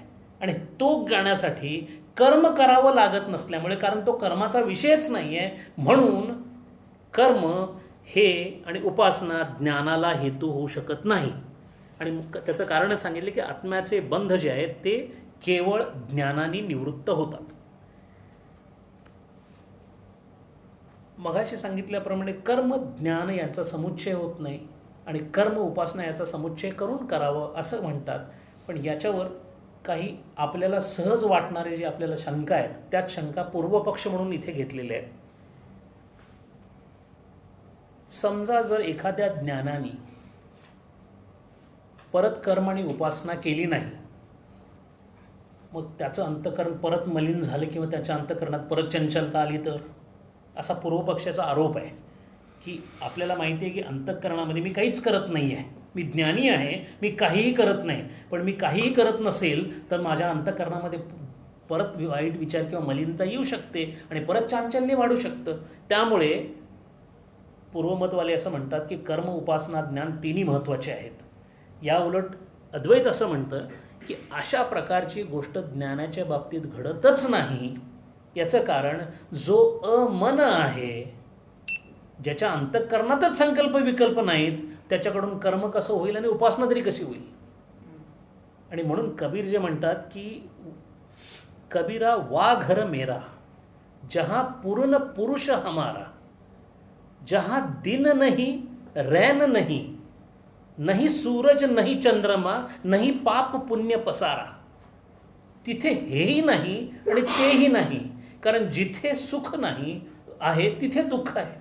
सगळ्या तुलनात्मक वृत्तीमध्ये जे जे काही दिसतं ते तिथं अस्तित्वातच नसल्यामुळे तिथे त्याला परत ईश्वराची आराधना करावी कसं वाटेल?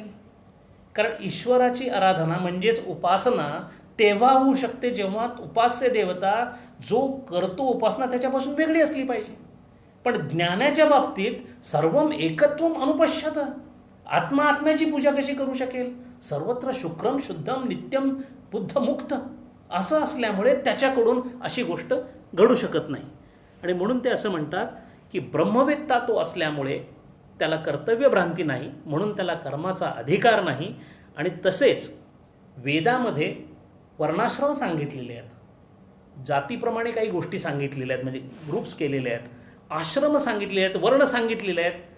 पण ज्ञानी हा अत्याश्रमी आहे, त्यामुळे तो कोणत्याही आश्रमांशी संबंधित नाही आहे आणि कोणत्याही वर्णाशी सुद्धा संबंधित नाही. म्हणून वेदविहित कर्मांचा त्याचा संबंध काही राहिलेला नाही आहे. आणि मी उपासक आणि ईश्वर उपासी ही भावनाच त्याच्याकडे नसते.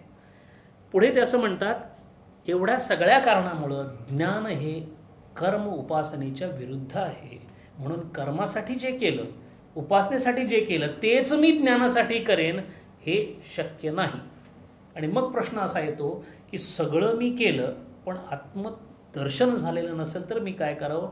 ते करण्याचं काम मात्र हे सद्गुरूंच्याकडे आहे. म्हणून सद्गुरूंना किंवा गुरूंना दिलेलं जे महत्त्व आहे ते इतकं मोठं असण्याचं कारण असं आहे की ते जे करतात ते सांगता येत नाही, सांगितलेलं बोलता येत नाही आणि जो बोलतो त्याला झालेलं नाही, अशी परिस्थिती असल्यामुळे. म्हणून असेच प्रश्न गौतम बुद्धांना जेव्हा विचारले होते की तथागत म्हणजे जो पोहोचला तो कसा असतो, त्याला काय काय होतं, असे 5-6 प्रश्न आहेत आणि बुद्धांनी सांगितलं हे सगळे अव्याकृत प्रश्न आहेत. शिष्याने विचारलं म्हणजे काय, तू विचारशील त्याबद्दल त्याची उत्तर मिळणार नाहीत आणि ज्यावेळेला उत्तर मिळतील त्यावेळेला तू विचारणार नाहीस, असे ते प्रश्न आहेत. त्यामुळे ती अवस्था आहे ती तेच करू जाणे, म्हणून सद्गुरूंचा आशीर्वाद. आणि आता मात्र या एवढ्या विवरणानंतर कर्म, उपासना, ज्ञान या 3 गोष्टींच्या विवरणानंतर अधिकाराचा विचार केलेला आहे. साधारण आपण गुणांप्रमाणे वर्गीकरण करतो सांख्यांच्या पद्धतीने पाहिलं तर, तसं या 3 गोष्टींच्या दृष्टीने सगळ्यात वरच्या पातळीवर जो आहे त्याला दृढ बोधवान असं म्हणतात, ज्याचा बाध पूर्ण झालेला आहे, म्हणजे ज्याला सगळं स्वप्न सृष्टीवत दिसतं, किंवा जो गौडपादांसारखा अजातवाद घेऊन बसलेला आहे. हे झालंच नाही, कारण तो ज्या पातळीवरून या विश्वाकडे पाहतो, दास डोंगरी राहतो जत्रा देवाची पाहतो, ही जत्रा वाटते ज्याला हे अजात वाटतं, हे झालेलं नाही असं वाटतं. त्याचं कारण म्हणजे तो दृढ बोधवान आहे, तो अमन आहे. त्याला तो मनन आणि निध्यासन करेल का, करूसुद्धा शकेल असं शास्त्र सांगतं, पण कसं ऐच्छिक आहे. केवळ आनंदाचा अनुभव असावा म्हणून किंवा आनंदात डुंबतो म्हणून त्याच्याकडून नकळत मनन निध्यासन होईल सुद्धा, कारण तो देवमयच असतो. म्हणून तुकारामांच्या आनंदाचे डोही आनंद तरंग ते या अवस्थेमधलं वर्णन आहे, दृढ बोधवान. त्याच्यानंतर मंद बोधवान असं म्हटलेलं आहे. याचं चांगलं उदाहरण म्हणजे रामकृष्णांनी 3 वेळेला समाधी लावल्यानंतर सुद्धा परिव्राजक व्रताला विवेकानंद बाहेर पडल्यानंतर त्यांना स्वतःच्या गुरुबद्दल सुद्धा 2-3 वेळा शंका आलेली आहे. ज्ञानाबद्दल तर नंतर बोलू आपण, गुरुबद्दल शंका आलेली आहे. याचा अर्थ बोधवान होते, मंद बोधवान. आणि ते मंद बोधवान म्हणजे त्यांची तयारी कमी होती असं नाही, रामकृष्णाने त्यांना तसं ठेवलं होतं. कारण ते जर बोधवान झाले असते तर विवेकानंद पाहायला मिळाले नसते. आणि म्हणून त्यांनी जे गूढ वाक्य सांगितलं आहे की या सगळ्या ह्याची किल्ली आता मी बंद केलेली आणि किल्ली माझ्याकडे ठेवलेली आहे, याचा अर्थ, आणि ते नेहमी म्हणायचे मला याची नेहमी काळजी वाटते, हा केव्हा निघून जाईल. कारण ते या विश्वातले नव्हतेच. ज्यांच्या तयारीच्या काळामध्ये रामकृष्णाने 9 मेंदू ज्याचा ईश्वरमय झाला आहे असं पहिल्याच भेटीत सांगितलं होतं, त्यांच्याकडून हे सगळं होण्याची अपेक्षा होती, म्हणून मंदबोधवान. पण मंदबोधवान झाल्याबरोबर शास्त्राचे नियम लागू पडले, म्हणून त्यांना अनुसंधान करावं लागलं, म्हणून ते परत तपश्चर्याला बसत होते. याचा अर्थ मंदबोधवान जो आहे त्याला मनन निधिध्यासन करावे लागते, पण कर्म नाही. अजूनही कर्माचा कुठेही उल्लेख नाही. पूर्णज्ञानी जो आहे दृढबोधवान त्याला काहीच करायचं नसतं, ऐच्छिकतेने तो केलं तर केलं. मंदबोधवान जो आहे त्याने मनन निधिध्यासनच करावे. त्याच्यानंतर जी पातळी आहे ती उत्तम जिज्ञासू अशी आहे. उत्तम जिज्ञासू म्हणजे ज्याला अजूनही पूर्ण बोध झालेला नाही, किंबहुना जगाचा बाध झालेला नाही, पण त्याची आत्मज्ञानाची अत्यंत तीव्र इच्छा आहे आणि तो साधन चतुष्टानी संपूर्ण आहे. असं जर असेल तर त्यांनी पूर्णपणे भोगत्याग केलेला आहे, अंतःकरण शुद्ध झालेलं आहे, म्हणून त्याला फक्त श्रवणाचा अधिकार ठेवलेला आहे. असा जो उत्तम जिज्ञासू आहे तो श्रवणाचा अधिकार का ठेवला आहे, त्याचं फक्त आपाततः श्रवण व्हायचं बाकी आहे, सद्गुरूंच्या मुखातून वाक्य ऐकायचं फक्त बाकी राहिलेलं आहे. असा तो उत्तम जिज्ञासू आहे. मंद जिज्ञासू त्याच्या पुढच्या पातळीवर आहे. जो मंद जिज्ञासू आहे त्याला ज्ञानाची सामान्य इच्छा आहे, तीव्र नाही. ज्ञान व्हावं असं वाटतं, हे सगळं जे आहे हे याच्यामध्ये मी अडकलेलं आहे, याच्यातून मला केव्हा तरी बाहेर पडायचं आहे अशी इच्छा होते. अशी इच्छा झाल्यामुळे त्या इच्छेनुसार एखाद्या वेळेला सकाळी ध्यानाला सुद्धा बसतो, पण अजूनही ज्ञानाची सामान्य इच्छा आहे, तीव्र इच्छा नाही. काका म्हणतात अजून काय अडलेलं नाही. काकांच्या भाषेमध्ये म्हणजे अजून काय अडलेलं नाही आहे, कामावर मात्र नेहमी रेग्युलरली तिथं अडलेलं आहे असं काका म्हणतात. हा जो आहे हा मंद जिज्ञासूमध्ये आहे आणि म्हणून तो त्याचं अंतःकरण विहित भोगात आसक्त असतं. पण विहित भोगात, कारण तो अजूनही जिज्ञासू आहे, त्याशिवाय त्याला जिज्ञासू म्हणता येत नाही. तो जर विहित निषिद्ध भोगामध्ये असेल तर तो यात बसत नाही. वेदशास्त्र विहित भोगात म्हणजे तो काय म्हणतो त्याला आपण, त्याचं लग्न झालेलं असेल, तो विहित भोगात आसक्त असू शकतो, पण निषिद्ध नाही. असा जो विहित भोगात आसक्त आहे त्यांनी श्रवण करावे आणि कर्माच्या शुद्धीचा प्रयत्न चालू ठेवावा. कर्मशुद्धी आणि उपासना हे चालू ठेवावं. याच्या खालचा जो मंद जिज्ञासू आहे, मंद जिज्ञासूमध्ये 2 प्रकार केलेले आहेत. असा मंद जिज्ञासू ज्याला श्रवणात प्रवृत्तीच होत नाही, जायचं म्हणून शुक्रवारी जातो, जाण्याची आवड नाही. म्हणजे याचा अर्थ या श्रवणाने माझं कल्याण होत असल्यामुळे कधी एकदा माझं कल्याण होईल. नामदेव जेव्हा पंजाबातून आले परत त्यांच्या वास्तव्यानंतर, विठ्ठल मंदिराची पताका बघितल्यानंतर उघड्या पायाने वाळवंटातून धावत सुटले विठ्ठलाकडे. असं जेव्हा होतं तेव्हा तो वेगळ्या पातळीचा जिज्ञासू आहे, तो वेगळ्या पातळीचा, ते तर पूर्ण बोध झालेले होते. पण या उलट हा जो आहे त्याची श्रवणात प्रवृत्ती होत नाही, आणि ज्याची श्रवणात प्रवृत्ती होत नाही त्यांनी मात्र कर्म आणि उपासनेवर आपलं लक्ष पूर्णपणे केंद्रित करावं. श्रवण मनन निधिध्यासन ही अंतरंग साधनं आहेत. कर्म उपासना ही बहिरंग समजली जातात, म्हणून बहिरंग साधनेवर त्यांनी केंद्रित करावं, अंतरंग साधनेकडे नंतर यावं. आपल्याला ऐकताना बरं वाटत नाही, कारण श्रवण म्हणजे काय फक्त ऐकायचं असं आपल्याला वाटतं, पण तशा पद्धतीचं श्रवणाचा अर्थ नाही आहे. श्रवण हे अधिकारी व्यक्तीने केलेलं श्रवण आहे, म्हणून जो अधिकारी नाही आणि श्रवणात त्याची रुची पण नाही, त्यांनी पहिल्यांदा अधिकारी बनण्यासाठी कर्म आणि उपासना करावी. आणि सगळ्यात शेवटी बहिर्मुख पुरुष नावाचं पातळी आहे. म्हणजे याची गंमत अशी असते की हा पूर्णपणे भोगासक्त आहे आणि याला ज्ञानेच्छा होतच नाही, आणि याला अधिकार दिला आहे, याला सर्व कर्म काम्य अधिकार दिलेला आहे, कारण तो तेवढंच करू शकतो. काम्य कर्मच हा करत राहतो. आणि हे असं होण्याचं कारण आणि या इतक्या पातळ्या असण्याचं कारण असं आहे, अनंत जन्माच्या वासनांनी आपण करत असलेल्या कर्मानुसार संचित प्रारब्धाच्या जोडाने जसा जसा कासवाच्या गतीने तो पुढं पुढं जाईल तसा तसा तो खालून खालून आपल्या जिज्ञासूप्रमाणे, आणि म्हणून श्लोकामध्ये भगवान म्हणतात चतुर्विधम भजते माम. अर्थात अशी 4 लोक मला येऊन भेटतात, त्यातली दुःखमे सुमिरन सब करे ह्यात सगळ्यात जास्त आहेत. त्याच्यानंतर काय चाललंय बघावं म्हणून 2 जय कृष्णमूर्ती 2 ज्ञानेश्वरी ठेवणारी जे आहेत ती दुसऱ्या प्रकारामध्ये येतात. आणि त्याच्यानंतर मला खरोखरच माझ्या आयुष्याचा सदुपयोग करून ज्या भूमीमध्ये मी जन्माला आलो, ज्या धर्मामध्ये मी जन्माला आलो, त्याचं पावित्र्य जाणून जे जे काही मला सांगितलं आहे ते नुसतं ऐकण्याऐवजी ते मी ज्ञानाने समजावून घेईन, माझ्या बुद्धीच्या पातळीला थोडासा निकस लावून मी समजावून घेईन, आणि समजल्यानंतर त्याचं मी आचरण करेल. कशा पद्धतीने? ज्या पद्धतीने आचरती इति आचार्य, ज्या आचार्यांनी आचरण केलं त्यांना मी समोर ठेवून आचरण करेन. असं जेव्हा वाटेल तेव्हा त्याचा अधिकार हळूहळू पुढे वाढत जाईल.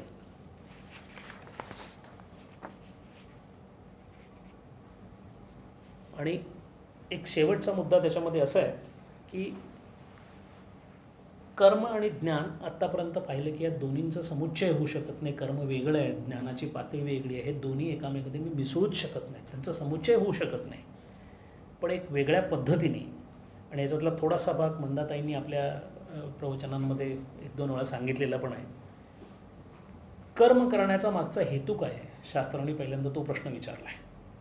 सगळेच कर्म करतात, कर्माचा हेतू काहीतरी उपयोग असला पाहिजे, नाही तर कर्म कशासाठी करायचं? श्वास घेतो कारण मला जिवंत राहायचं आहे, प्राणांचं अभिसरण व्हायचं आहे, म्हणून ते कर्म होतं. म्हणजे प्रत्येक कर्माला हेतू आहे किंवा प्रत्येक कर्माला उपयोग आहे. असे जे कर्माचे उपयोग आहेत ते 6 सांगितलेले आहेत.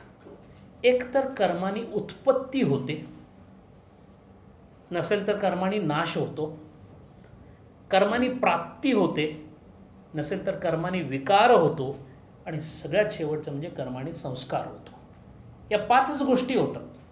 यातल्या काही मला आवडतील म्हणून ते मला अनुकूल होतील, काही आवडणार नाहीत त्या मला प्रतिकूल वाटतील, पण होणार या 5च गोष्टी आहेत. मग हे एकदा निश्चित झाल्यानंतर या 5ही गोष्टी जर आत्म्याला लागत नसतील, या 5ही गोष्टी जर ज्ञानाला लागत नसतील, तर ज्ञान कर्माला हेतू नाही हे सिद्धच झालं. अशी सिद्ध करण्याची यौक्तिक पद्धत विचारसागर रहस्यामध्ये सांगितलेली आहे. उत्पत्ती म्हणजे कुलालास कर्माने घट उत्पत्तीचा उपयोग होतो. म्हणजे कुंभाराला घटाची उत्पत्ती केली तर घट मिळतो त्याला, असा काहीतरी त्याला उपयोग होतो त्याचा. पण आत्मा नित्यबद्ध नित्यसिद्ध परमानंद स्वरूप असल्याने त्याचं उत्पाद कार्यच होऊ शकत नाही. म्हणजे आत्मा उत्पाद्य नाही आहे म्हणून त्याचं उत्पाद्य कार्य होत नाही. कर्मबंध शैथिल्यात चित्तशुद्धत्व आपनुते, म्हणून ज्याचं कर्मबंधनाचं शैथिल्य आलेलं आहे, ज्याचं चित्त शुद्ध झालेलं आहे त्याला तो मिळतो. पण तो मिळतो म्हणजे तो उत्पन्न होतो असा नाही, तो असतोच, म्हणून तो उत्पाद्य नाही आहे. एखाद्या घटांवर जर एक मोठा लाकडाचा हे मारला तर त्याचा नाश होतो. दंड प्रहार रूप कर्म घटनाश. पण आत्मबंधन मिथ्या असल्यामुळे अधिष्ठानाची जाणीव झाल्याबरोबर ते मिथ्या निघून जाते. त्यामुळे इथे कोणाचा नाश करायचाच नाही, आत्म्याचा नाश करत नाही, बंधनाचा नाश होतो. आणि बंधनाचा नाश होण्यासाठी कर्म करण्याची आवश्यकता नाही आहे. म्हणजे नाश हा जसा कर्माचा एक गुण किंवा हेतू किंवा उपयोग आहे, तो उपयोगी आत्म्याला लागू पडत नाही. केवळ अधिष्ठान ज्ञान पुरेसं आहे. आत्मदर्शन झाले की मिथ्या बंधनं आपोआप गळून पडणार आहेत. त्याच्यासाठी परत त्याचा नाश करण्यासाठी कोणत्याही प्रकारचं कर्म करण्याची गरज नाही. प्राप्ती आपण गमनरूपाने ग्रामप्राप्ती म्हणतो. एका ठिकाणी येऊन दुसऱ्या ठिकाणी गेलं की ते गाव आपल्याला मिळालं, म्हणजे त्या गावात मी पोचलो असं होतं. पण आत्मा नित्ययुक्त आहे. आपण पाहिलं पूर्वमार्षत मनसोजवीयो तद धावतो अन्यान अतीत. तो दुसरं कोणी पोचायच्या अगोदर तो तिथं पोचलेला असतो, कारण तो विभुर्व्याप्त आहे. तो तसा आहे तर गमन मार्गाने म्हणजे तो एक कर्माचा जो भाग आहे प्राप्ती तिथे येत नाही. विकार पाकरूप कर्माने विकाररूप अन्न तयार होते. जेवण बनवण्याची क्रिया म्हणजे विकार आहे.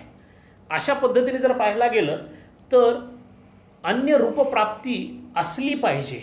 काहीतरी शिजवल्यानंतर त्याची चपाती होते किंवा काहीतरी होतं. आत्मा हा ज्या पद्धतीने आहे त्याची अन्य प्राप्ती होऊच शकत नाही, कारण तो एकमेव आहे. जो एकमेव आहे त्याचा विकार होण्याची शक्यता नाही. आणि लास्ट संस्कार, शेवट. संस्कार म्हणजे एखाद्या वस्त्रावर मलिनता असेल तर त्याला आपण धुवून स्वच्छ करू शकतो, क्षालन रूप. तसं आत्मा हा नित्य शुद्ध शुक्र. आपण त्याचे सगळे वर्णनच आत्ता पाहिलं. तो आहेच अकाय, तो आहेच अव्रणम, अस्नाविरम, शुक्रम, शुद्धम, परिभूः, स्वयंभूः. असा असताना त्याला संस्कार करता येतील असं होऊच शकत नाही.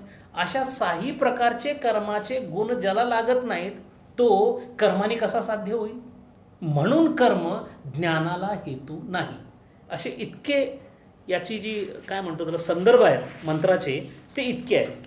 आणि हे संदर्भ एकदा पूर्ण झाले की आता हे 3 मंत्र जे आपण वाचणार आहोत ते समजायला फार सोपे जाते.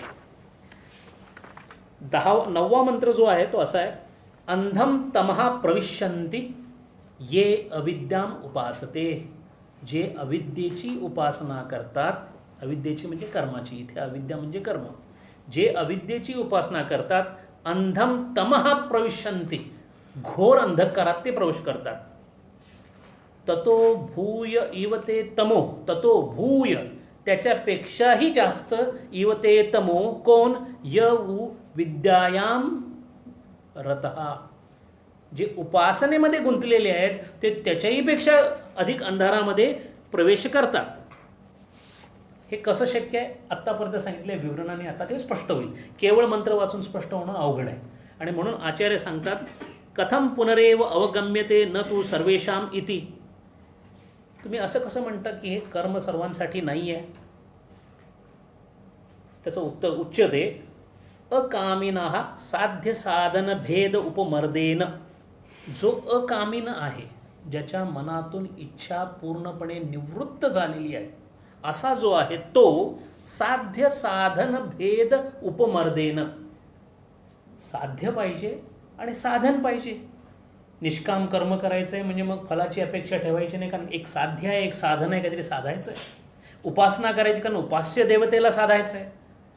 पण ज्यांनी साध्य आणि साधनांचा उपमर्द केलेला आहे, मर्दन शब्द माहिती आहे आपल्याला, विनाश केलेला आहे, म्हणजे त्याला पूर्णपणे लोळवून टाकलेलं आहे. ज्यांनी साध्य साधन उपमर्दन केलेलं आहे असा जो अकामीन आहे त्याचं कशी अवस्था असते? यस्मिन सर्वाणि भूतानि आत्मेव अबुद्विजानतः तत्र को मोह क शोक एकत्वम अनुपश्यते. असं असल्यामुळे ज्ञानी जो आहे त्याला कर्माशी त्याचा काही संबंध नाही, म्हणून हा मंत्र ज्ञानासाठी नाही असं पहिल्यांदा आचार्य सांगतात.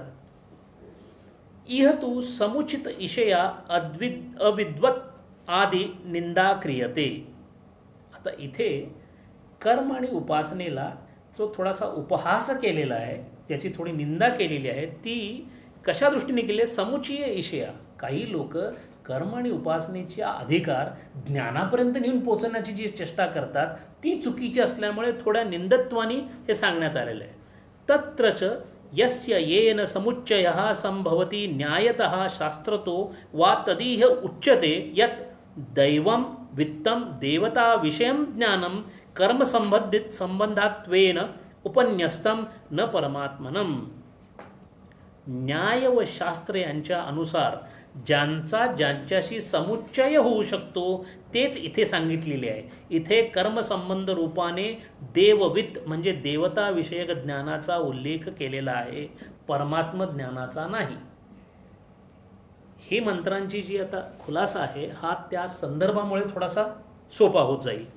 विद्यया देवलोकः या मंत्राच्या अर्थ सांगताना बृहदारक उपनिषदाचा खूप आधार घेतलेला आहे. आणि तो आधार घेण्याचं कारण असं आहे की हा संहिता मंत्र आहे. ईशावास्योपनिषद हा संहिता मंत्र आहे आणि तो बृहदारक उपनिषद त्याच वेदाचा ब्राह्मण मंत्र आहे, म्हणून तो अत्यंत विस्ताराने आलेला आहे, हा अत्यंत संक्षिप्तेने आलेला आहे. म्हणून आणि दोघांचे जे ऋषी आहेत कदाचित ते एकच असल्यामुळे इथे परत परत बृहदारण्यक उपनिषदाचा परत त्यांनी उल्लेख केलेला आहे.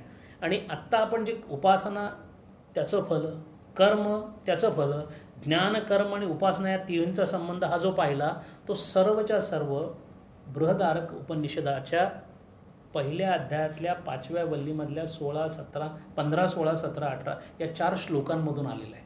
म्हणून संदर्भानुसार हे श्लोकसुद्धा आपण नंतर पाहू.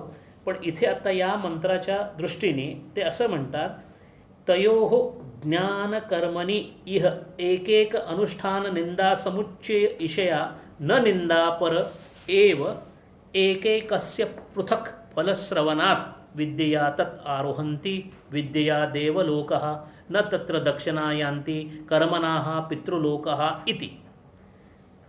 अर्थ असा आहे, बृहदारण्यक उपनिषदात सांगितलेल्या काही मंत्रानुसार सुद्धा म्हणजे श्रुती दुसऱ्या ठिकाणी सुद्धा सांगते असं आचार्य सांगतात. भगवत्पाद स्वतः बोलत आहेत की हे जे मी सांगतोय या सांगण्याला जो आधार आहे तो परत उपनिषदांचाच आहे, मी सांगतोय म्हणून नव्हे. बृहदारण उपनिषदामध्ये सांगितल्याप्रमाणे विद्यया तद आरोहंती म्हणजे उपासनेनी ज्याला विद्या प्राप्त होते, तद आरोहंती तो कुठे जातो, कुठल्या पदावर आरूढ होतो? ज्या उपास्य देवतेची पूजा केली तिच्या गुणांवर तो आरूढ होतो असं बृहदारण्यक उपनिषद म्हणतं. विद्यया देवलोकः, तो देवलोकात जातो म्हणजे त्या देवाच्या सानिध्यात. म्हणून ज्या मुक्तींमधल्या सलोकता स्वरूपता जे सांगितलेल्या आहेत त्या सगळ्या इथे आहेत देवलोकांमध्ये. आणि पुढे ते असं बघतात, न तत्र दक्षिणा यान्ति म्हणजे तिथे दक्षिण मार्ग पितृयान नाही. म्हणून इथे नंतर आपण पाहणार आहोत धूममार्ग आणि शुक्ल मार्ग, चंद्रयान, पितृयान ह्या सगळ्या गोष्टी आता या संदर्भामध्ये पुढे येतील. पण इथे सांगितलं एवढंच आहे की बृहदारण्यक उपनिषदामध्ये या मंत्राला जे काही अर्थ सांगितले त्याचा तिथे निश्चित आधार मिळतो. तत्र अंधतम अदर्शनात्मक तमः प्रविशन्ति, ते अज्ञानरूपी अंधकारात प्रवेश करतात.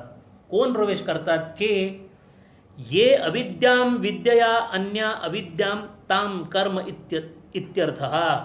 जे अविद्या जी विद्येहून निराळी आहे म्हणजे उपासनेहून कर्म निराळा आहे, जे अविद्येचा अर्थात कर्मनो विद्याविरोधित्वात् कर्म विद्याविरोधी आहे, ताम अविद्याम अग्निहोत्रादि लक्षणामेव केवलम उपास्यते तत्परः संतः अनुतिष्ठन्ति इति अभिप्राय. जे केवळ अग्निहोत्र इत्यादी रूपांचीच अत्यंत श्रेष्ठ मानून उपासना करतात अनुष्ठान करत राहतात ते अदर्शनात्मक अंधहा तमहा प्रविशन्ति असं असा त्याचा अर्थ आहे. तत्तस्यात् अंधात्मका तमसो भूय इव बहुतरम एव ते तमहा प्रविशन्ति तथा त्याहूनही अधिक अंधारात ते प्रवेश करतात के कोण कर्म हित्वा येऊ ते विद्यायाम एव देवता ज्ञानम एव रता अभिरतः जे कर्मत्याग करून केवळ देवता ज्ञानात म्हणजे विद्येत अनुरक्त आहेत ते त्याच्यापेक्षा सुद्धा अंधकारात प्रवेश करतात. सुरुवातीला वाचताना हे पटत नव्हतं की ज्यांनी विद्येचा अभ्यास केला आहे त्यांनी त्याच्यापेक्षा अंधकार जाण्याचं कारण काय आहे. पण जेव्हा रावणाचं उदाहरण समोर येतं याचा अर्थ केवळ उपासनेने सुद्धा एक विशिष्ट पातळी जी मर्त्य मानवापेक्षा मोठी आहे ती गाठता येते.